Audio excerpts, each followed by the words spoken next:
I now ask that if you are a United States Marine, remember, you're always a Marine, come up here with me, please. All Marines, come forward.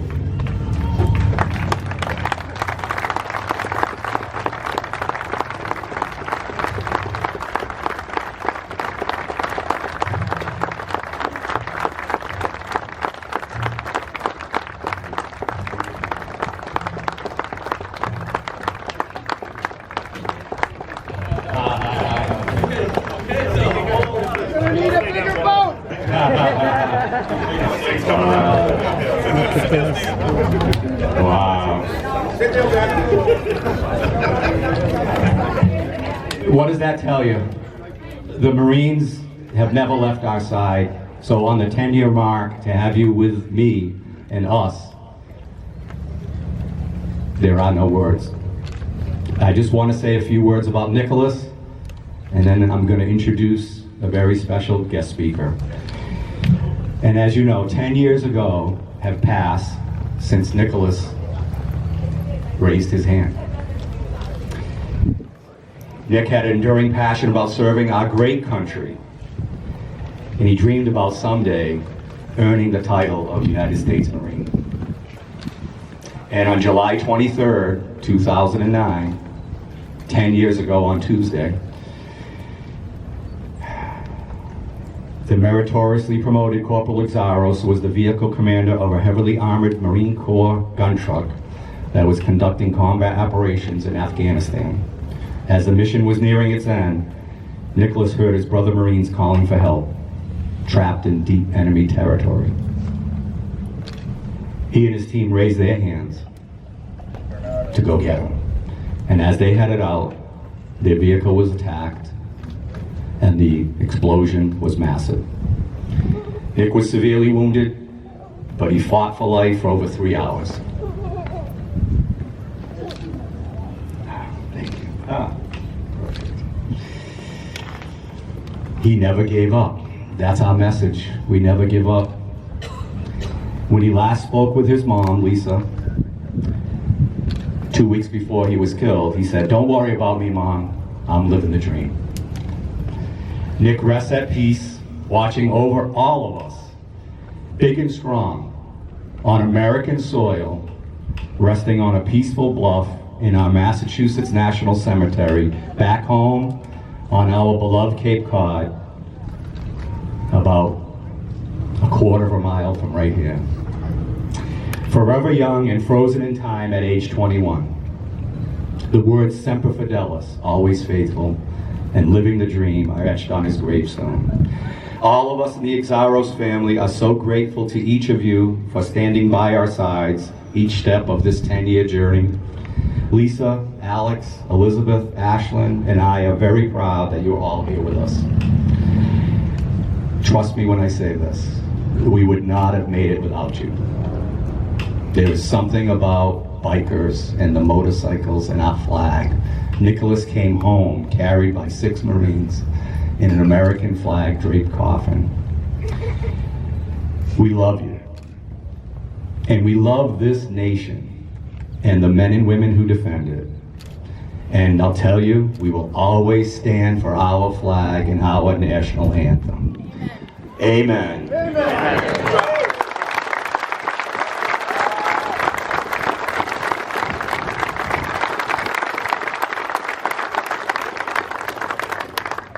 Some of these Marines right here were with Nicholas when he passed.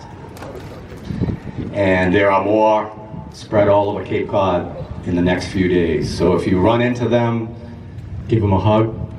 And now at this point, it is my honor to pass the torch to our guest speaker.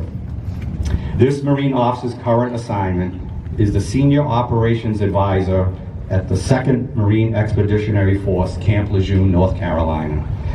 His history of service includes the commanding officer of the 2nd Battalion, 8th Marines. He last talked to these Marines 10 years ago. Task Force Commander, Iraq. Branch Head Strategic Advisor to the Commandant, the Pentagon. Commanding Officer, Marine Corps Barracks, Washington, D.C., military aide to the President, the White House. This Marine officer is a graduate of the United States Naval Academy, Massachusetts Institute of Technology, the United States Air Force War College, the Marine Corps University. The Exaros Gold Star family and all of the Gold Star families that are here with us today love you, we respect you, we're proud to have you with us for our 10th annual Big Nicks Ride for the Fallen right here on our beloved Cape Cod. Welcome to Massachusetts, Marine Corps Colonel Christian Cabanas.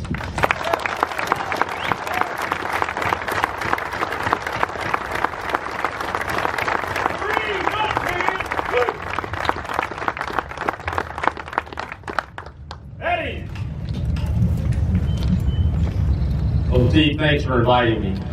Looking out over the crowd, I thought a lot about what I'd say. Steve knows and many others know I write things from time to time and post them to try to put things into perspective.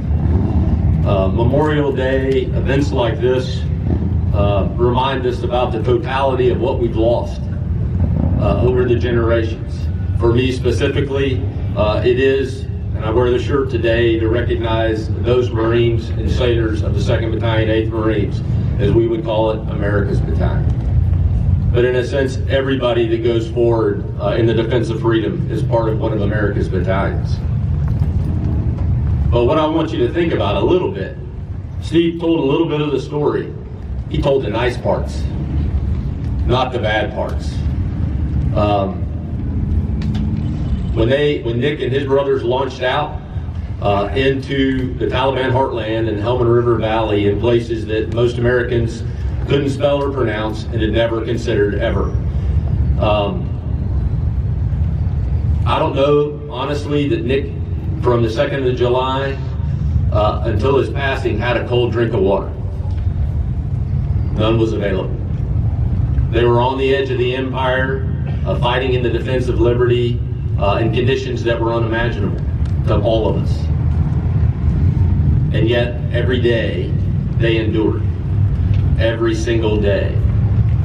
And I'm going to talk a little bit about why I think they do that, and what it means to us as a nation. Because in reality, we are here today to remember the individuals, and most importantly, to remember the families. The tragedy that happened on 23 July 2009 has been replayed every single day in the 10 years since, for every single family. You used to hear people say, when are they going to get back to normal? They never will. And even those who were close and are with them don't understand the depths of those bonds that will never be repaired. But I would tell you, if we come here today only to remember and to honor their memory, we have failed them. That's not what this was about. They gave their last full measure of devotion to our nation on the field of battle. Their story ended. It is our job to pick that story up.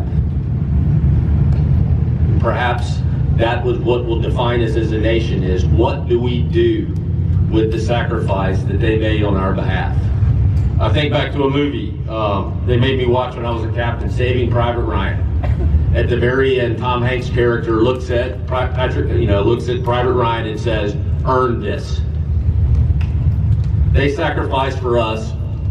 What are we doing to advance the cause of liberty in our great nation?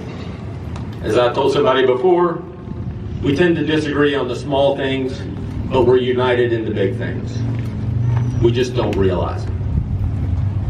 Why do Marines go forward to the sound of the guns? Why do they respond? Out of love. That's it. Love. That is the opposite of fear. To say they weren't scared is ridiculous. But out of love, they overcame the fear and went forward. And we who came home, we know the best of us didn't return. We know that. Combat is an interesting place. It reminds us of who we really are as opposed to who we imagine that we are.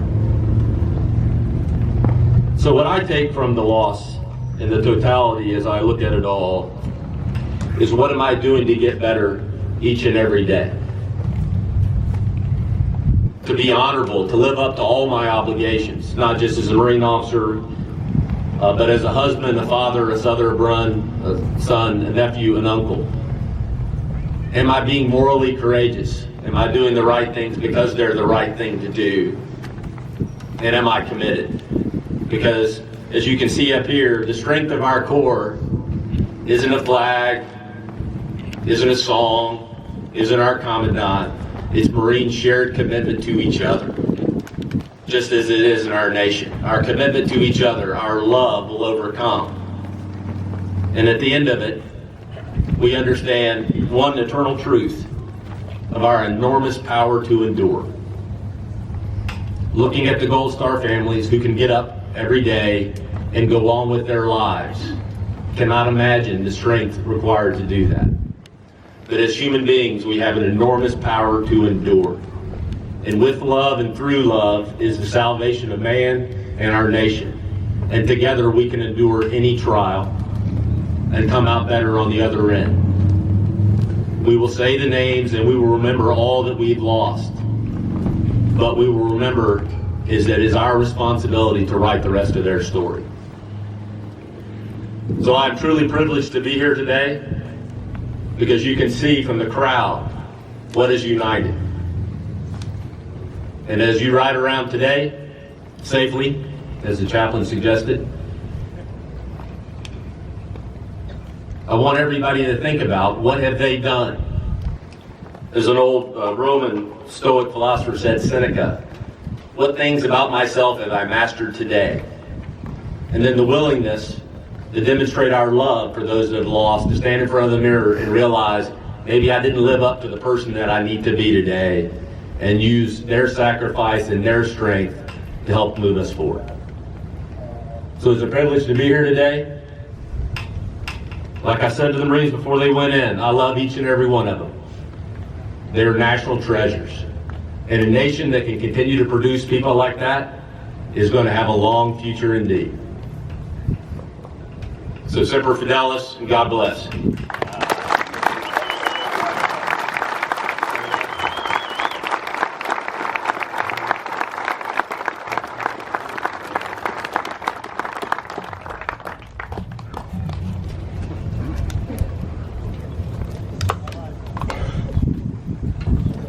Thank you, Colonel.